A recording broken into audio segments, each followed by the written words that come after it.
최근에 저희 아들이 이제 그 동물원에 가기 위해서 망원경을 이렇게 어디서 찾아왔습니다. 그래서 망원경에 붙어 있는 그 줄이 보니까 이렇게 매듭이 엄청나게 많이 묶어져 있더라고요. 그래서 아빠 이거 좀 풀어주세요. 이렇게 저한테 요청을 했어요.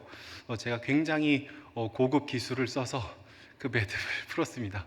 손톱 2개로 이렇게 해갖고 풀어서 하나씩 둘씩 한 3개, 4개 정도의 매듭을 잘 풀어줬습니다. 그랬더니 저희 아들이 조금 있다가 그 스케치북에 있는 종이 하나를 딱 찢어서 막 열심히 써서 저한테 이렇게 종이를 딱 보여줬어요. 거기에는 엄청난 글씨로 아빠 최고야, 고마워 이렇게 써 있더라고요.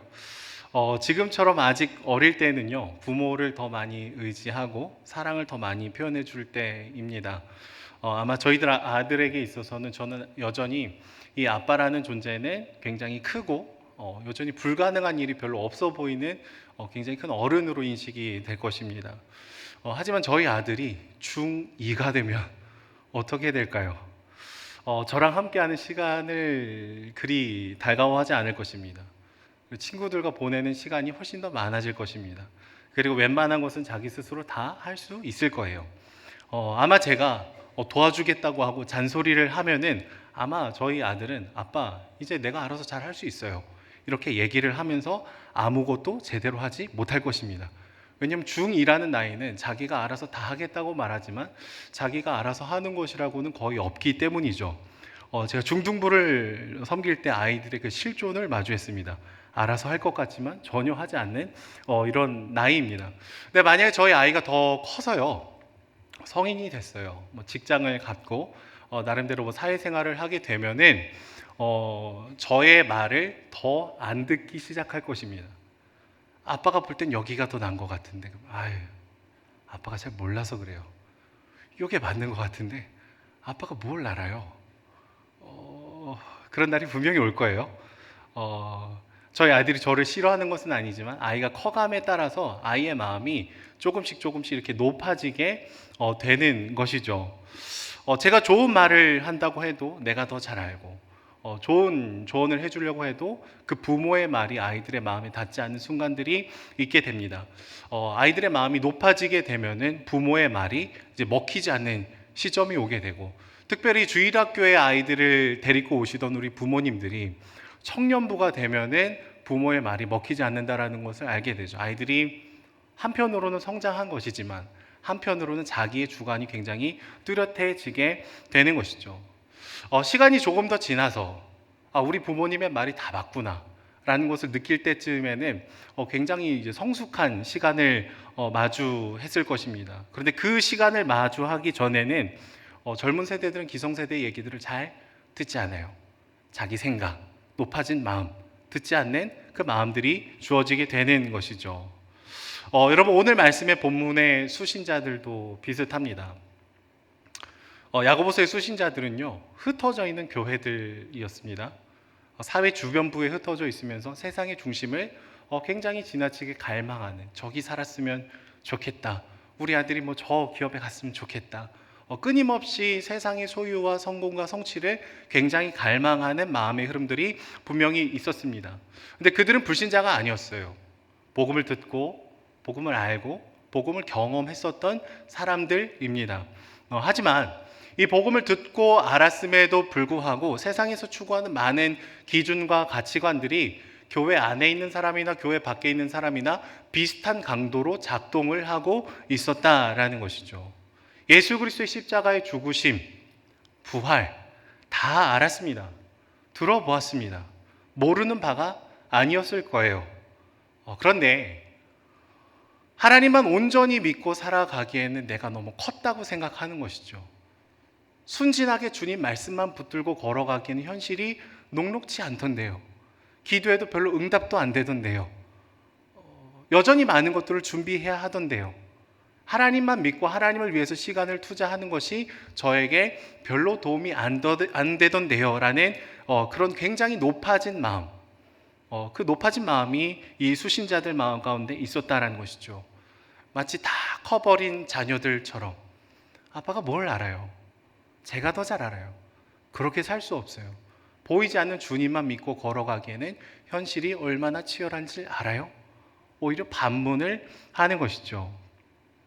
여러분, 이들은 하나님의 말씀을 모두 부정하는 사람들은 아닙니다. 하지만 그렇다고 주님의 말씀을 또 온전히 믿고 따르는 존재도 아니에요. 여전히 주일 예배는 드리지만, 교회를 떠난 것은 아니지만, 하나님의 말씀을 있는 그대로 수납하지 않는 태도들이 계속해서 지속적으로 자라나가게 된다라는 것입니다. 이것이 그리스도 안에 있다고 얘기하면서 주님의 말씀을 허망하게 대하는 태도입니다. 우리의 마음이 높아진 태도입니다. 그런 마음의 중심이 이 야고보서의 수신자들에게 있었다라는 것이죠. 오늘 말씀은 어떻게 시작을 하고 있습니까? 너희 중에 싸움이 어디로부터 나느냐? 다툼이 어디로부터 나느냐? 교회 공동체 안에 다툼이 있고 시기가 있고 차별이 있고 질투가 있고 서로에 대한 상한 말을 던지는 그런 날카로움이 가득했었다라는 것이죠. 그 마음이 어디서 나느냐를 질문을 하면서 너희들의 마음에 지금 심각한 영적인 문제가 있다라는 것을 얘기를 하는 것이죠. 더 많은 것을 갖기 원하고요. 세상에서 말하는 경쟁을 교회 안에서도 하고, 부유한 것을 교회 안에서도 끊임없이 자랑하고, 또 그렇게 되고 싶어 하고, 그런 일들이 계속해서 일어나면서 교회라고 불려지는 공동체임에도 불구하고 교회답지 못한 여러 관계의 깨어짐들이 지금 이렇게 올라오고 있었다라는 것이죠. 여러분, 이들이 기도를 안 한 것도 아닙니다. 기도를 했어요. 하지만 누군가를 마음껏 저주하고 이 정욕으로 가득 찬 기도의 중심에는 하나님의 뜻이 전혀 없고 그냥 오로지 내 기도만 주장이 되는 것이죠. 여러분, 영어에는 이렇게 묵음이 있습니다. 묵음.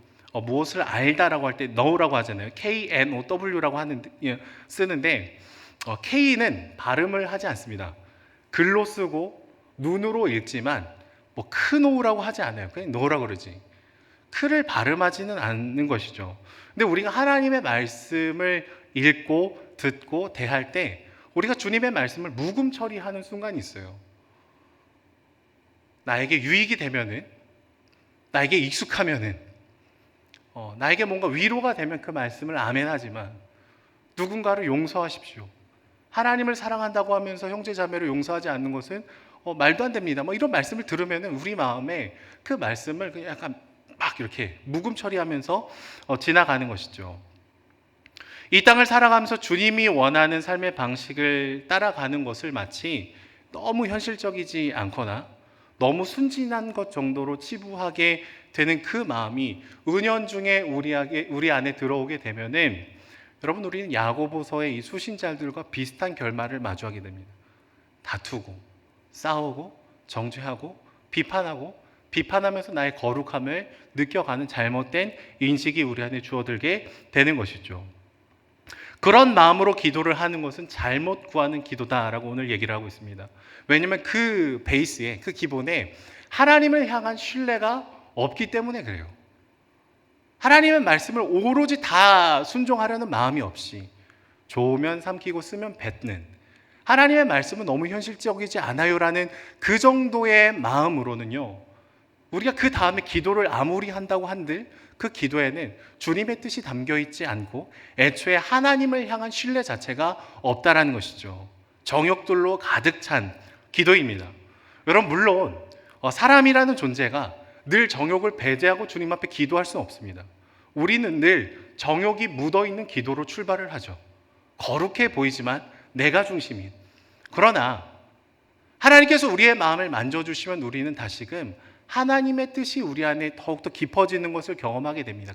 그런데 그 전제가 하나님을 향해서 신뢰하지 않고 하나님의 말씀의 절대적인 권위를 인정하지 않고 나에게 불편하면 내가 그것을 묵음 처리할 수 있다고 생각하는 그 마음의 태도로는요, 하나님의 그 마음이 내 안에 깊이 들어올 수 없다라는 거예요. 이런 태도를 오늘 말씀 본문에서는 주님의 말씀을 헛된 줄로 아느냐라고 얘기를 하고 있어요. 여기서 헛되었다라는 이 표현은 원어로 보면 텅 비었다, 쓸데없다, 유효하지 않다라는 것이죠. 현실적이지 않다라는 거예요. 그것을 추구하면서 걸어가기에는 오늘이 너무 팍팍하다라는 것이죠. 여러분, 물론 교회 안에 여전히 머물러 있기 때문에 하나님을 내가 안 믿는 것은 아니지만 어떻게 현실을 살아가면서 하나님을 의지합니까? 라는 이 은연중에 있는 이 질문을 우리 안에 잘 돌아봐야 됩니다. 하나님과 동행하고 주님의 실제 하심을 인정하고 주님의 살아계심을 인정하는 사람은 기도를 합니다. 오늘 내가 주님 앞에 기도하고 엎드리고 주님과의 친밀한 관계를 가질 때 내 삶에 주님의 놀라운 역사가 일어날 것이라고 생각하는 사람들은 주님 앞에 나아갑니다. 엎드립니다. 당신은 실제하십니다. 당신은 실존하십니다. 당신은 지금도 나를 다스리십니다. 이것을 진짜 고백하는 사람들은 주님과의 만남, 주님을 예배하는 시간들이 우리에게 더 이상 옵션이 될 수 없다는 것이죠. 하지만 교회 안에 있으면서 나는 꽤 괜찮은 사람이라고 스스로 인식하지만 주님을 향한 전혀 신뢰를 갖고 있지 않는 사람들을 향해서 오늘 말씀에 어떻게 얘기하고 있습니까? 간음한 여인이요. 세상과 벗된 존재요. 하나님과 원수된 존재라고 얘기를 하고 있죠. 여러분, 세상과 벗된 존재라는 이 표현은 야고보서 2장에 나와 있는 아브라함, 하나님과 벗된 존재와 대치가 되는 표현입니다. 이 세상의 가치관과 문화에 굉장히 충성하는 영적인 상태를 얘기를 하는 거예요. 그래서 5절 말씀을 보시면 우리 속에 거하게 하신 성령이 시기하기까지 사모한다라고 하신 말씀을 헛된 줄로 아느냐라고 얘기를 하는 것이죠. 결국 두 마음으로, 나눠진 마음으로, 우리의 높아진 마음으로 하나님의 말씀을 허망한 것처럼 여기는 태도로 우리가 살아갈 수 없다라고 얘기를 하는 것입니다. 여러분, 야고보서의 수신자들의 핵심적인 문제는 늘 마음이 나눠지는 데 있었습니다. 두 마음이 문제였다는 거예요. 하나님을 사랑하지 않는 것은 아니지만 하나님만 사랑하는 것도 아니었어요. 부부의 세계라는 드라마를 제가 예전에 보고 많이 언급을 했는데 이 바람난 남편이 하는 얘기가 굉장히 가관입니다. 요딴 얘기를 하죠. 내가 우리 아내를 사랑하지 않은 것은 아니야. 우리 아내도 사랑해. 근데 저 여자도 사랑하는 거지. 이게 말도 안 되는 것이죠. 여러분, 우리는 이런 말을 수용할 수 없습니다. 아, 그렇구나. 또 다른 너의 사랑을 응원한다라고 해줄 만한 배우자는 절대로 없다라는 거예요. 하지만 여러분, 하나님은 우리를 배타적으로, 우리를 너무나 독점적으로 사랑하기를 원하시는데 우리는 하나님 당신만을 사랑하기에는 너무나 불안합니다라는 이 말을 입 밖으로 내뱉진 않지만 우리의 시간을 쓰는 태도, 우리가 아이들을 양육하는 태도, 우리가 인생에 중요하게 여기는 가치들 속에는 굉장히 많이 담겨 있을 수 있다는 거예요. 하나님을 사랑하지 않는 것은 아닙니다 라고 얘기를 할지 모르겠지만 사실 주님만 내가 사랑하고 있는가를 우리 마음 깊숙한 곳에서 돌아봐야 되는 것이죠. 주님은 두 마음을 허락하지 않습니다. 주님은 우리의 마음을 독점하기를 원하신다라는 거예요. 주님이 우리 마음을 독점하실 때 내 마음에 딱 하나 있는 그 자리에 주님이 앉아 계실 때 우리는 두려움에서 이겨낼 수 있고 우리는 우상을 벗어낼 수 있고 우리의 상처들을 이겨낼 수 있기 때문이죠. 가장 자기답고 가장 풍성하고 가장 건강한 삶을 그제서야 비로소 저희가 살아갈 수 있기 때문에 그렇습니다. 아마도 저희 교회 모든 교육자분들은 그럴 텐데요. 저는 차를 탈 때 첫째로 단둘이 여성과 타지 않습니다. 두 번째, 스타렉스를 타고 가도 제 옆자리는 가능하면 비워둡니다. 장례 때 사람이 많으면 어쩔 수 없지만 이렇게 뒷자리에 대부분 많은 분들이 앉아 계시죠. 교육부서를 담당할 때에도 아이들이 이렇게 찬양팀 연습하고 데려다 주면은 이제 동선으로 보면 여자의 한 명이 남는 경우들이 있어요. 그러면 제가 찬양팀 중에 남자의 한 명을 꼭 태우고 걔를 끝까지 마지막까지 남겨놔요. 남자애를 여자애 내려주고 남자애는 다시 집에다 데려다 줍니다. 제가 타는 모든 이 차의 옆자리의 주인은 우리 아내다. 그렇게 얘기를 했어요. 저희 그 충북 음성에 저희 고모부가 이제 개척교회를 섬기시고 한 15년 정도 섬기셨는데 그 교회에는 보조석이 이렇게 다 붙어 있어요. 이 자리는 목사님의 사모님의 자리입니다. 혹시 단둘이 타시거나 그러시면 뒷자리로 가십시오. 이게 이렇게 네모나게 해서 프린팅이 되어 있어요. 저희 아내의 자리예요. 가장 배타적이지만 가장 건강한 것이죠. 여러분, 하나님이 우리를 질투하실 만큼 사랑한다라는 것은 그 사랑이 얼마나 큰지를 얘기합니다. 웬만한 사랑이 아니고서는 별로 질투를 하지 않습니다.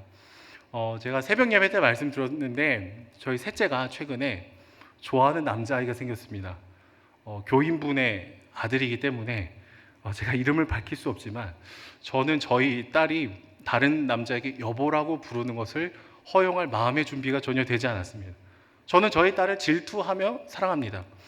그래서 집에서 뽀뽀는 하지 말아라 라고 제가 얘기했더니 저희 셋째가 좋아해서 뽀뽀를 하겠대요.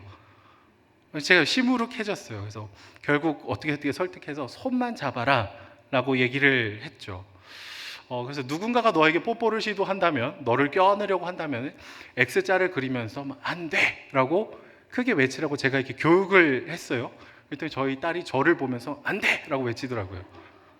그러니까 이 얘기를 막 듣고 있던 둘째 딸이 소파에서 저를 보면서 이렇게 씩 웃어요. 생각해 보니까 저희 둘째 딸이 좀 커갈 때에도 똑같은 교육을 제가 했더라고요. 안 돼! 그래서 주희가 볼 때는 저 아빠 또 저런다. 아마 그랬겠죠. 제가 저희 딸을 너무 사랑해서 그런 것입니다. 남의 딸이 어떤 남자한테 여보라고 부르든 말든 저는 상관하지 않습니다. 근데 저희 딸은 안 되는 것이죠. 아직 마음의 준비가 안 됐어요. 여러분, 근데 주님은 야고보를 통해서 얘기를 하는 거예요. X자를 펼쳐야 된다. 나는 너희를 독점하고 싶다. 나는 너희의 마음에 그 자리를 앉아야만 하겠다. 왜냐하면 주님이 속이 좁아서가 아니라 그럴 때 비로소 우리가 가장 행복할 수 있기 때문인 것이죠. 성도들이, 교회가 세상과 똑같은 기쁨과 즐거움에 심취해서 그것들을 동일한 강도로 사랑하고 갈망할 때 우리 안에 일어나는 열매가 뭐라는 거예요? 다툼과 시기와 질투와 비방과 차별이라는 것이죠. 부자들은 여기 오시고 가난한 자는 절로 가십시오. 그게 교회 안에 있을 수 없는 일임에도 불구하고 예수님을 믿는다라는 그 공동체가 그러한 일들을 자행했었다라는 것이죠.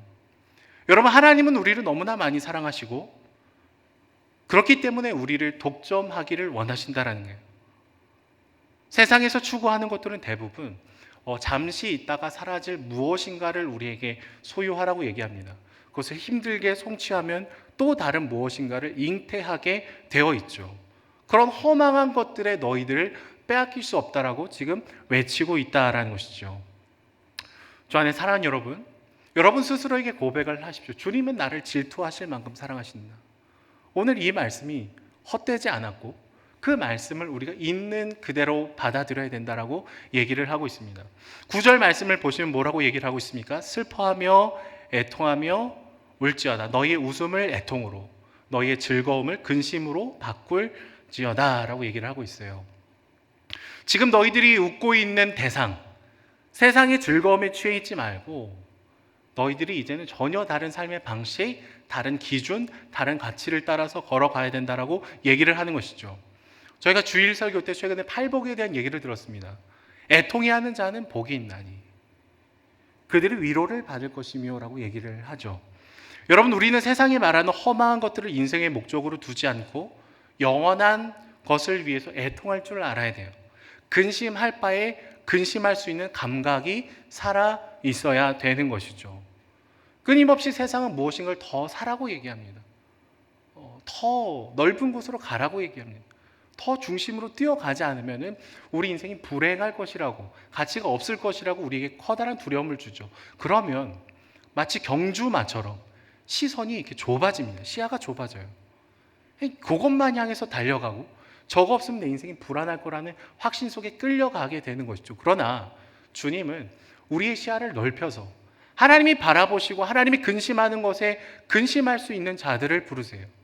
애통해야 되는 이 땅의 깨어짐과 아픔을 애통할 자를 부르고 계시다라는 것이죠. 그것이 오늘 말씀에 나와 있는 것처럼 하나님을 가까이 하는 것이다라고 얘기를 하고 있는 것이죠.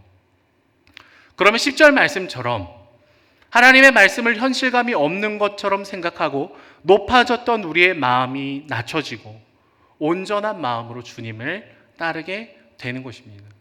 그러면 뭐래요? 주님이 너희를 높이시리라. 주 안에 사랑하는 여러분, 우리의 마음을 한번 돌아보십시오. 우리의 마음은 나눠지지 않았습니까? 출 예배도 지키고요. 수 예배도 이렇게 잘 나오셨어요. 영상으로도 드리고 계실 줄로 믿습니다. 그런데 은연중에 우리 마음속에 속삭이는 한마디가 있습니다. 하나님만 믿을 수는 없어. 삶의 고도를 낮추라고 얘기합니다. 그렇게 순진하지 않잖아. 교회 안에 다른 분들도 다 그렇게 살지는 않잖아. 굳이 기도를 할 필요는 없어. 주일 예배를 드리면 되는 거지. 여러분, 오늘 말씀을 문자 그대로 읽어보시고 문자 그대로 내가 받기를 원한다라는 그 고백을 드리면 우리는 은연중에 우리가 품었던 이 말을 결코 가벼이 넘길 수 없게 되는 것입니다. 우리 마음이 이미 나눠졌습니다. 두 마음이 아니라 세 마음, 네 마음으로 쪼개졌어요.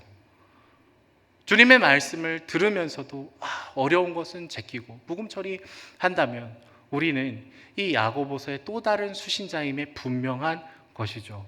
저 안에 사랑하는 여러분, 세상이 웃는 그곳에 함께 웃는 것이 아니라 애통으로 바꾸십시오.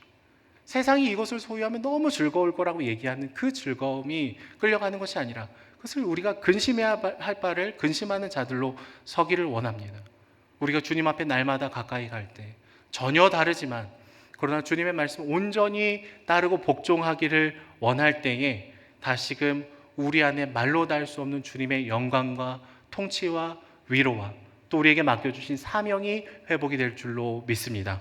우리 함께 찬양하며 기도하며 나아가도록 하겠습니다.